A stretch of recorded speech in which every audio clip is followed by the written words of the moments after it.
Thank you. Josh Groban, every time I hear him, it just touches our hearts. He's an amazing singer, I think.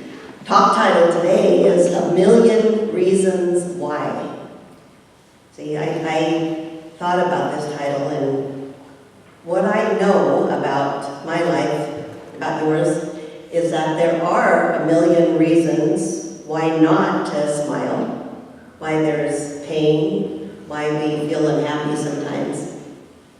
And I know there are probably 10 million reasons to smile and to be happy and to find the joy in life, to find it all, to live your life in joy, complete joy, and still feel those moments, because it's important that we do that. See, what I think is that our life, here's what life is. It's just moments, right? It's just moments strung together. Moments, little precious moments strung together, and sometimes they're not so precious. There's just moment and moment and moment. And I think what our job is to accept the ones that come that aren't so smile-worthy or so happy. We have to kind of accept those. And then to appreciate the precious moments, to remember them, to let them fill our hearts, and to be grateful for those. And we'll stabilize somewhere in between that. You know, I kind of think life is like that, and there's this, I think it's like Eckhart Tolle says that there's this life, and then there's the situations. And the situations are joy and, you know, pain, joy and pain, joy and pain, but in the middle there is this balance of spiritual joy. And I think we can be grateful for it all. But here's what I have found out, even as much as I've read all of this literature and been trying to be as positive as I can in my life, actually to be as grateful. I kind of quit trying to be positive and be grateful, because I think that works for me a little bit better. I think our human nature, we stay a little longer in the painful areas than we do the joyful areas, until we start to get a little more conscious and we start to, know that there's something deeper inside. See, the truth is that our human nature wants to stay in the pain longer, and our spiritual nature is always in balance. And we know from all of the teachings of all of the teachers in all traditions that we have both in us, that we are human, right? We have a human nature, a lower nature is what they call it, and we have a higher nature, and that's our spirit. That's the God, the divine, the splendor inside of us. And we have it all. And so at that point, we have to understand that we live in joy and we live in sorrow. Like the Buddhists say, there's 10,000 joys and 10,000 sorrows. And I think the more that we can, and I'm not saying we should just concentrate on the joys in life, because I think that it's important that we feel the pain, but sometimes I think we camp out there an awful long time. And we miss the precious, incredible, joyful moments of life. And the moments that were given to us, the moments that are really inside of us. And it's important for us, and that's what this talk, I think I want to get across more, is that it's important that we feel our pain, but we move through it into this joy that is truly who we are. There's a term called frequency illusion. Have you ever heard of that? Frequency illusion. And all it means is that when we place our attention on something, we just keep seeing more and more of it. Do you understand what I'm saying? So we have to ask ourselves, what are we seeing lately, or what are we feeling lately? Are we placing that attention on pain and sorrow and TV and politics and everything that's going on and that's been bombarded with all of us? And it's hard because the people that we love have pain. We have pain. There's pain all over us, so I get that. I'm talking about if we're seeing that only, then we're creating more and more and more in our lives. We're seeing more. We're not creating more. We're seeing more. So our job then is to be able to get centered enough to see beyond that, right? See beyond the pain, see the wonder of life, So we have to look at where we are placing our attention. and decide, are we going to feed this spiritual nature of ours, or are we going to feed our human nature? Because I'll tell you, I believe that human nature goes right to the pain and wants to stay there and think about it and think about it and play it over and over, and how could I have done this different? Instead of centering in our spiritual nature, you know? And the truth is that sometimes it's pretty darn hard. And that's what happened to me last week. So I want to talk about that for a little bit. I had a dream. This is weird. I want to talk about my dream because, Judy, I need to talk to you about this dream because it was a big dream. You ever had big dreams and you know they meant something? They do. You know, if it's a big dream, you can't get it out of your mind and it's giving you a message. I really, really believe that. So last week I had a big, challenging week. I was on call on my trauma job, and I had some really difficult trauma calls that dealt with gang suicides, everything, and it was really difficult for me. And it knocked me off my center, right? It kind of knocked me off my center. And when I can't stop thinking about something, right? When I can't stop thinking, when I'm going over and over and over in my mind, I know that there's something wrong. So I was considering maybe quitting and saying, you know what, I'm not good at this right now. So I had to think about it. And I knew that I had to kind of move through this pain. I didn't want to bring it here, right? I don't want to bring it to all of you, and I don't want to be with it all the time. I just didn't want to. So my first thought was, I'm going to quit, and I'm not going to do this. And then I started to read, and I started to prepare for talks. See, it's really good for us to do talks, so you guys should do talks too, even if you don't give them up here, right? If you read stuff, you know, you see spiritual principles, and it starts to kind of dissolve stuff. So that's really an important thing to do. And so I knew it was time to heal and to feel the pain, right? You have to do that. When something just doesn't leave you, you have to heal it, and you got to feel it. And it's important that you do both. See, I know that I have a good mood of the soul. I love that word. With GMOS, it's the good mood of the soul. And it was covered up by my hurt and my fear last week. See, you too have a GMOS. You have a good mood of the soul. You have that in you. You really, really do. So, in this dream I had, there were major struggles. All came back to me. So if you go to your life and you look at the struggles that you had in your life, you know, there's like some big ones, some small ones, you know, but the major ones, I don't know how many you had, but I had, you know, I could say 3 or 4 major big deals that happened in my life. Well, they were all present in my dream. And I woke up feeling mad at somebody. Have you ever done that? Have you ever done that? Your dream's so heavy that it's with you? And I was really heavy, and I started to go through the whole thing again. Well, in my dream, right, that all is present, I come to common ground, and I think it's women's wisdom, I don't know, I couldn't tell what class, but I'm in here, and I'm right over here, I know the place. And I'm with a group of you, and all of a sudden something drops out of I don't know where it came from, but it dropped, and I lost it, I couldn't find it. And so I'm looking around, and you guys start to look for me, and you're saying, what is it that was dropped? And I go, well, you can't help me because I don't know what I dropped. I don't know. You know, I just know something dropped, and I can't find it. How can you help me? So then I woke up. And I woke up with this kind of heavy, sorrowful feeling, right? And I said, wow, you know, this was a weird night. And what, you know, and I kept thinking about what it was I dropped, and I was trying to go back in my dream if you've ever done that. So, you know, I always center myself, and I believe in signs, and I, you know, ask the universe, you know, okay, help me kind of look at this dream. What does this mean? How can I heal through this stuff? I know I've been going through some stuff this week, and this is all processing it in my dreams. And I got a phone call at 8:30, and my daughter calls me at 8:30 almost every morning, Alex.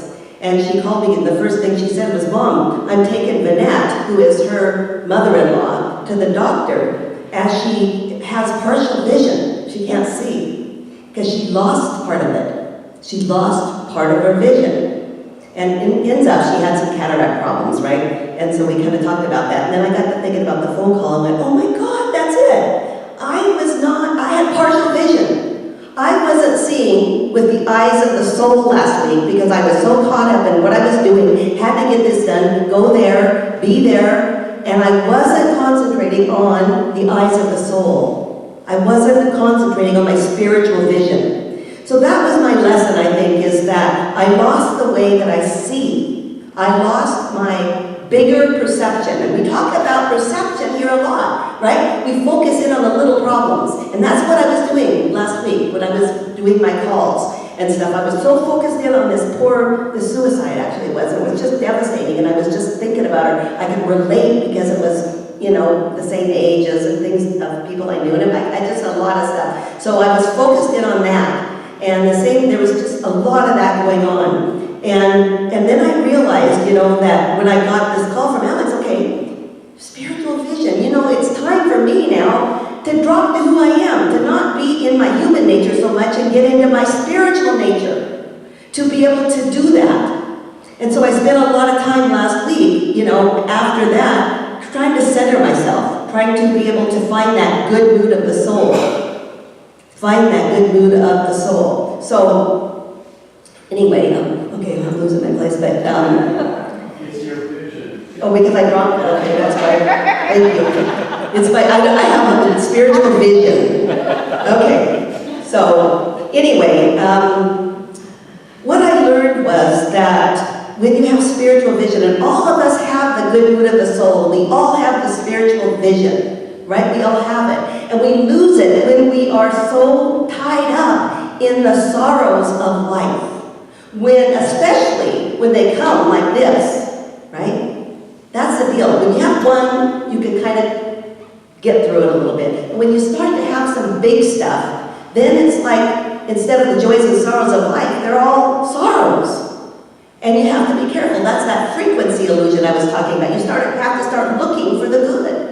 You got to start looking. So I went back at my journals, and I found all of this stuff that I'd written about how wonderful life is, and every moment of joy that I went through. And I said, wow, life is good. Life is good. It's not all what I see, because there's so much more. What I learned is that by seeing with spiritual vision, we have the opportunity to become bigger than our fear, right? We have the opportunity to become bigger than everything that we're worried about. The Buddhists call it expanding your container. It means that we become godlike so that we can see our problems. See? It means that we can face the challenges, that we have faith. That love is going to get us through. Because that's what all this stuff is inside of us that I'm talking about. That's what spiritual vision, when you see with spiritual vision, you see the love inside of you and inside of somebody else. And when you know it, and when you feel it, you start to attract it. You see it more and more. So the latter part of my week was a little bit better because I started to feel it. I saw your faces. I saw the people I love. I saw my puppy. I saw that. I really saw it from the eyes of my heart, my soul. What I've learned is that we don't turn away from the reality of suffering. See, I don't want to turn away. I don't want to forget that woman. I really don't want to forget her. At first, that was what I wanted to do. I wanted to quit, and I wanted to forget her. But the truth is that it's embracing those aspects of life, but bringing love to it, right? And that's what I did. Instead of spending so much time thinking about why, how could this happen? Why could this happen? It was more of sending love and feeling love for her and her family. So when we see with spiritual vision, we start to broaden our perspective. We see it all. We see the good, the bad, the ugly, but we become balanced because we are centered in that spiritual vision, We realize that we are spiritual beings having a human experience and not the other way around. And once we get that, I think it changes. Once we can stabilize there, it changes everything. We realize then at that point that life is happening for us, not to us. We're not victims anymore. I felt like a victim a little bit last week. I go, I'm seeing this, I'm seeing this. And by the end of the week, after some, praying up, I guess, I don't know what exactly to call it, then I started to feel like, yes, life is happening for me. There's no accidents. Whatever I see, whatever comes into your field of awareness is important because it's for you to transform, transmute, and learn love in your life. It's all about love. It always has been. Life is happening for you, not to you. Remember that. Everything is happening, see? And what I know is that when we start to see that way, then life starts to reveal itself at every moment. That's why I think I got the message from Alex on the phone. Spiritual vision. Because I was open to it and I was starting to ask, help, help me get through this. Universe, God, help me. And then when I do, I can get back into my heart and I can say, okay, I know I have a gift. I know you have a gift, and we need to know that, and we need to know how to share it with each other. And once we have that spiritual vision back and we're connected to it again, we start to get signs of what we're to do. We share our gifts with others, but we got to start sharing the wonder of who you are. Each of you have this wonder in you. Huge wonder, huge, beautiful attributes. And it's yours to share it with others, but you can't share them if you're not connected to your spirit. You gotta get connected to something bigger than you are. We can't do life alone. We can, and it sucks. But when we can do it with something bigger, there isn't anything better than that. It's like you have a friend walking with you. That seems kind of dumb, doesn't it? But that's the truth, is that you have a presence, not a friend, a presence that is supportive and loving, that is with you. And it's there if you put the time and you put the effort and the intention to feel it.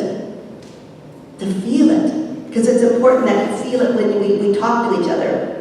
When we, before you meet other people, we need to feel it. See? And then I learned that when I show up for a reverence for life, no matter what, no matter what happens, possibilities open, new possibilities come. All these ideas, all of these synchronicities happen. Solutions come to me, resources and knowledge, and people show up at the right time to support you. So in closing, I'm going to ask you, have you lost your good mood of the soul? I did just last week, and I will again. And guess what? As the Course in Miracles says, I'll choose again. That's what life is. It's remembering you have that good mood of the soul going on all the time. We just get disconnected. And our job is, the more that we are connected, we're going to feel that good mood of the soul. So I know that there's a million reasons my life hurts. Every one of us can name tons of them, right? But I know there's so many more, and I know that life is wonderful and good and beautiful. If we just smile, if we just go there and know it and concentrate on it, it's perfect and it's wonderful and it's beautiful. And that's my prayer for all of us, is that we're able to see, just like that little baby, with the eyes of the soul, and discover the millions of reasons that why life is beautiful. So as I close, please repeat after me. Love in my heart. Love in my family. Love in my community. And love in the world. Thank you for joining us.